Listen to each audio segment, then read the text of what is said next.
الدنيا ولا كل ليلة صالحة وكما وسلف كسلف سر الفاتحة.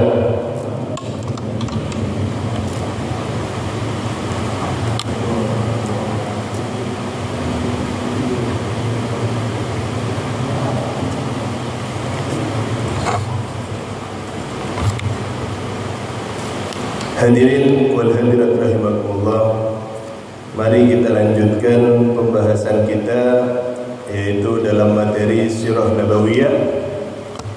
Kita sampai pada pembahasan ke-16, yaitu dakwatul jahran, dakwah secara terang-terangan, dengan panduan kitab Khulasatul Nurul Yakin yang ditulis oleh Syekh Umar Abdul Jabbar. Bismillahirrahmanirrahim. Wa mu'allif rahimahullah ta'ala wa nafa'ana bihi wa bi ulumi fid dharain amin. Ad-da'watu jahran, dakwah secara terang-terangan. Istamarratid da'watu sirriyah salasa sanawat. Dakwah secara terang-terangan, secara tidak terang-terangan, yaitu secara rahasia. Kemarin pembahasannya kita sudah ceritakan bagaimana Nabi itu pada awal mula mengajarkan keislaman adalah dakwahnya secara sembunyi-sembunyi, karena berbagai aspek yang sudah kita bahas, mulai daripada intimidasi terhadap orang-orang yang bersama beliau, lalu adanya teror di sana sini, bahkan diboikotnya Nabi beserta pengikutnya dari berbagai akses untuk mendapatkan makanan, akses-akses yang lain dan seterusnya. Maka dakwah ketika itu, awal daripada penyebaran Islam ini dilakukan secara sembunyi-sembunyi. Nah, berapa lama dakwah secara sembunyi itu berlangsung? Istamaratin da'watus sirriyah, berjalan dakwah yang tidak terang-terangan tersebut secara sir atau rahasia tersebut, salasa sanawat, berjalan selama 3 tahun. Berjalan selama 3 tahun. Jadi secara 3 tahun itu dakwah ini baru berjalan antar keluarga, antar sahabat, orang-orang yang bisa sangat-sangat dipercaya. Jadi mulai dari keluarga Nabi yang terdekat, sahabat-sahabat Nabi yang terdekat, nanti sahabatnya mengajak yang lain. Kemarin diceritakan bagaimana Sayyidina Abu Bakar, dari tangan Sayyidina Abu Bakar banyak sekali orang-orang yang masuk Islam, termasuk Utsman bin Affan. Begitu juga daripada sahabat-sahabat yang lain yang sangat banyak melalui tangan Sayyidina Abu Bakar As-Siddiq. Jadi dakwah pertama ini adalah mengajak dari hati ke hati, dan orang-orang yang sangat memiliki hubungan dekat, baik dengan Rasulullah atau orang-orang yang telah masuk Islam di tangan Maulana Nabi Muhammad sallallahu alaihi wasallam. Nah, ajaba fi asna'iha, menjawab dakwah tersebut atau ikut daripada dakwah tersebut di antara 3 tahun waktu itu, kasirun min asrafi wal mawali, banyak sekali di 3 tahun tersebut, proses 3 tahun tersebut, banyak sekali para bangsawan dan pembesar yang masuk Islam. Alhamdulillah di 3 tahun pertama dakwah tersebut, para pembesar-pembesar kaum Quraisy dan kaum-kaum yang lain, serta daripada bangsawan-bangsawan dari berbagai negeri yang berdagang ke kota Mekah. Dan karena dari Nabi ke sahabat semisal Sayyidina Abu Bakar, Sayyidina Utsman dan yang lain ini masuk Islam, mereka pun pasti punya koneksi masing-masing, koneksi dagang, koneksi daripada hubungan-hubungan yang sebelumnya. Maka hubungan-hubungan yang baik ini tetap berjalan, dan akhirnya daripada mereka banyak yang masuk Islam, ketika itu akhirnya banyak sekali tokoh-tokoh yang masuk Islam di masa 3 tahun pertama daripada dakwah sirriyah tadi, dakwah yang tidak dilakukan secara terang-terangan tadi. Ba'da dalika, setelah hal tersebut, umira sallallahu alaihi wasallam, diperintahkan Nabi sallallahu alaihi wasallam bil jahri, yaitu dakwah secara terang-terangan. Setelah 3 tahun, maka Allah Subhanahu wa taala memerintahkan Nabi untuk dakwah secara terang-terangan. Biqaulihi ta'ala, dengan firman Allah Subhanahu wa taala, apa perintah Allah kepada Nabi? Fasda' bima tu'mar. Maka katakanlah wahai Nabi secara terang-terangan bima tu'mar, dengan apa yang engkau diperintah. Kata Allah, wahai Nabi, sampaikan secara terang-terangan apa yang sudah menjadi perintah Allah. Artinya Islam ini udah waktunya sekarang untuk apa? Disampaikan secara terang-terangan, tidak lagi secara rahasia, tidak lagi secara sembunyi-sembunyi. Tapi apa yang sudah menjadi perintah Allah sekarang saatnya untuk disampaikan kepada umat manusia. Fasda' bima tu'mar wa'rid 'anil musyrikin, dan berpalinglah engkau daripada orang-orang musyrikin. Jadi Nabi diminta untuk mengajak orang untuk menjalankan perintah Allah dan menjauhi daripada perbuatan-perbuatan orang musyrik. Artinya yang diperintah suruh kerjakan, menyekutukan Allah, menghina Allah, menjadikan sesembahan selain Allah, atau tidak mengikuti daripada perintah Allah. Perilaku kaum musyrikin ini suruh tinggalkan, suruh ajak manusia untuk meninggalkan itu. Artinya di sini ada perintah amar ma'ruf dan nahi mungkar. Yang perintah suruh kerjakan, yang larangan suruh tinggalkan. Begitu. Fasu'ida ala Safa. Lalu Nabi SAW naik ke Bukit Safa. Nabi naik ke Bukit Safa. Fanada qaumahu. Lalu Nabi menyeru, berkata dengan lantang kepada kaumnya. Apa kata Nabi? Falamma ijtama'u qala lahum. Setelah sudah mereka berkumpul, setelah dipanggil di Bukit Safa yang lebih tinggi daripada daratan itu, maka ketika manusia sudah berkumpul, Nabi berkata kepada mereka, menyeru kepada mereka, hal tusaddiqani fima ukhbirukum bi. Wahai sekalian manusia, apakah kalian percaya? Apakah kalian mempercayai aku, kata Nabi Muhammad, fima ukhbirukum bihi, dengan apa-apa yang aku telah beritakan kalian dengannya. Hei manusia, singkatnya, percaya gak kalian dengan apa yang sudah aku kabarkan kepada kalian tentang Islam ini, tentang ketuhanan ini, tentang kenabian ini, tentang risalah ini? Percaya gak kalian ini semua? Faqalu jami'uhum, maka mereka semua berkata, na'am, ya, kami percaya. Ya, kami percaya. Ma jarabna 'alaika kadiban. Wahai Muhammad, kami tidak tidak mendapati kau, tidak pernah kami menyaksikan daripada engkau ini adalah seorang pembohong. Engkau sama sekali tidak pernah berbohong kepada kami. Karena kita tahu di pembahasan sebelumnya, Nabi itu terkenal dengan sifat mulianya, terkenal dengan sifat yang sangat baiknya. Bahkan salah satu sifat yang paling menonjol adalah kejujurannya. Maka dikenal beliau dengan sebutan Al-Amin, yang sangat dapat dipercaya. Maka ketika Nabi menyeru kepada manusia ketika itu, wahai sekalian manusia, apakah kau percaya dengan apa yang aku telah kabarkan kepada kalian? Lalu manusia yang ada di sana, masyarakat umat yang ketika ada di sana menjawab, "Na'am, ya, kami bersaksi, kami ini tidak mendapati engkau wahai Muhammad berbohong kepada kami. Mundu nas'atika ilal an."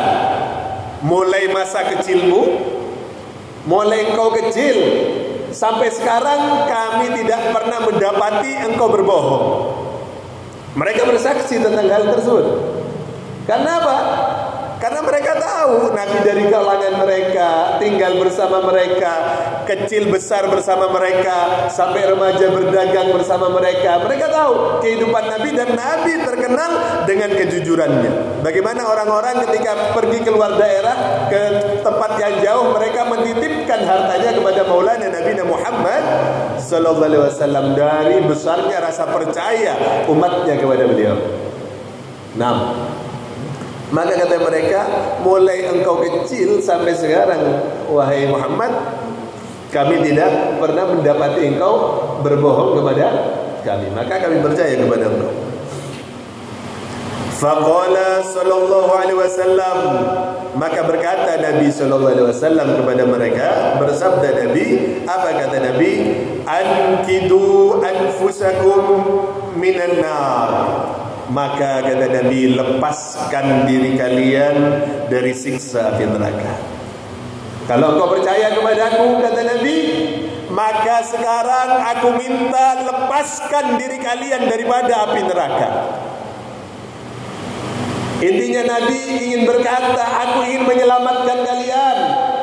Engkau ini umatku, percaya kepadaku. Aku cinta kepada kalian, aku sayang kepada kalian, aku perhatian terhadap kalian. Disebutkan Nabi itu harisun alaikum bil mu'minina raufur rahim. Nabi itu sangat perhatian, besar perhatiannya terhadap manusia. Maka bagaimana Nabi ketika akan meninggal, beliau belum mau dicabut nyawanya sampai ada jaminan bahwasannya beliau dan umatnya masuk surga semuanya. Yang diingat kita umatnya. Maka kata Nabi ketika itu, apa kata Nabi? Ankidu anfusakum minan nar. Maka lepaskan diri kalian dari siksa api neraka. Ayolah, ikuti aku benar-benar. Jangan sampai neraka itu membakarmu. Jangan sampai neraka itu menyiksamu. Lepaskan diri kalian dari neraka. Inna nadirun lakum.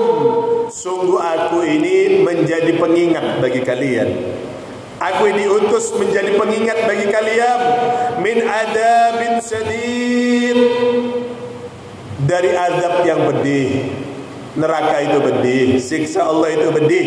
Aku diutus oleh Allah Subhanahu wa taala agar kalian selamat daripada itu semua, tidak mendapatkan kepedihan daripada siksa Allah Subhanahu wa taala. Aku diutus untuk itu, kata Nabi Muhammad. Agar kalian sadar. Faqala lahu ammuhu Abu Lahab. Lihat, di tengah-tengah manusia itu ada pamannya yang namanya Abu Lahab. Provokator pasti ada, sudah.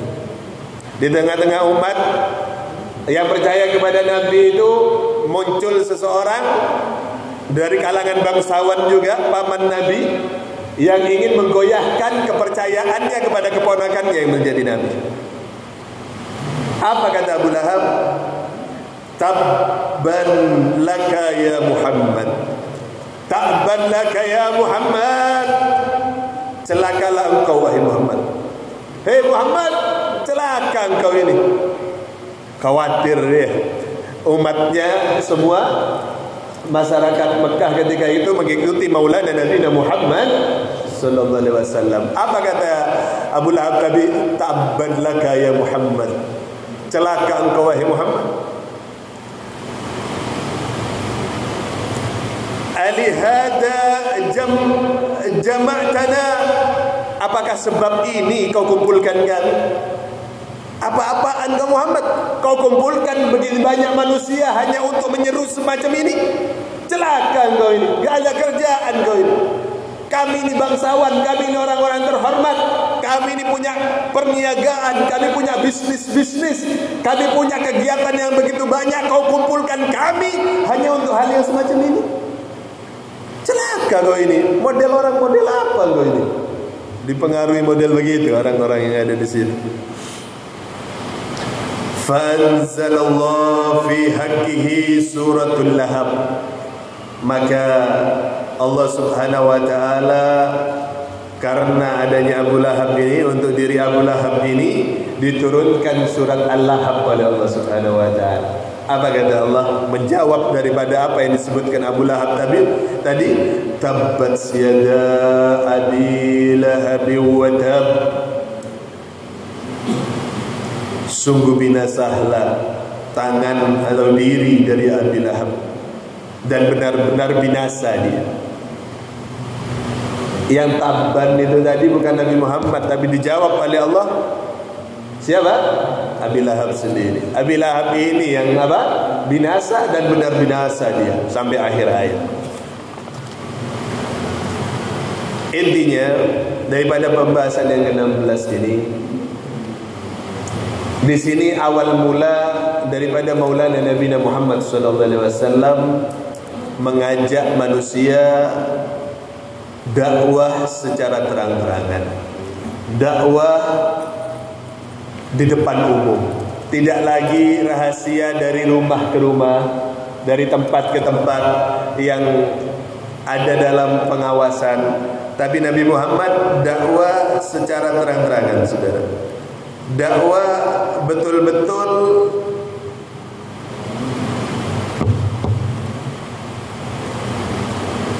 terang.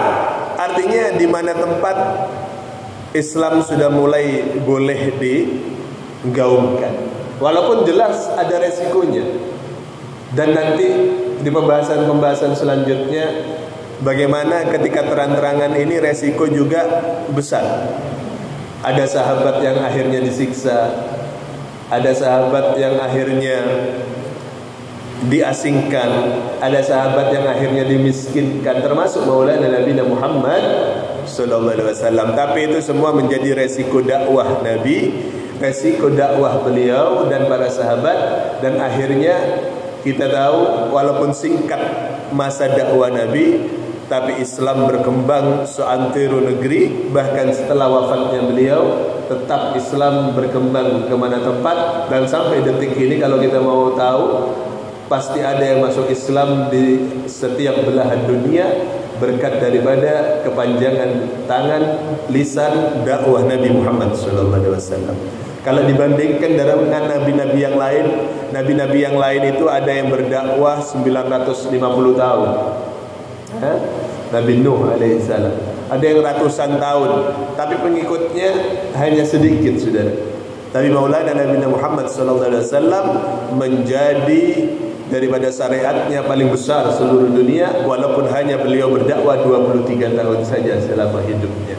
Mudah-mudahan kita sebagai umat Nabi besar Muhammad SAW diberikan oleh Allah Subhanahu wa taala taufik dan hidayah serta keistiqomahan, sehingga kita tetap berada dalam ajaran yang baik ini, ajaran yang mulia ini, dan terus kita wariskan agama ini sampai daripada yaumil kiamat, sampai daripada datangnya kiamat, anak cucu kita tetap memeluk agama Islam, tetap memeluk daripada agama Nabi Muhammad SAW.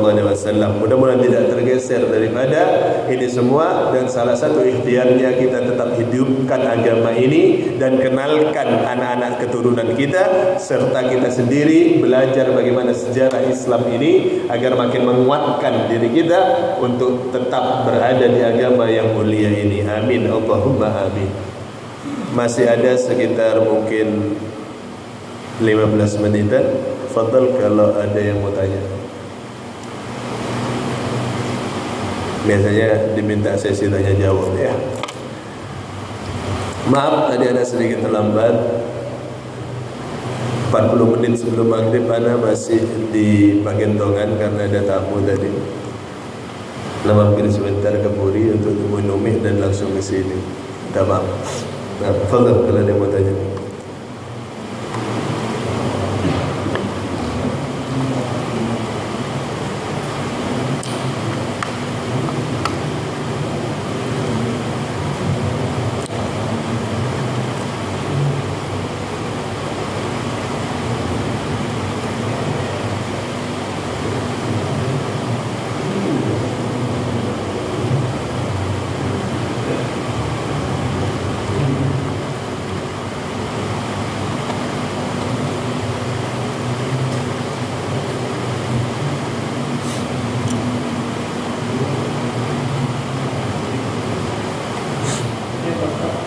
Fadhal.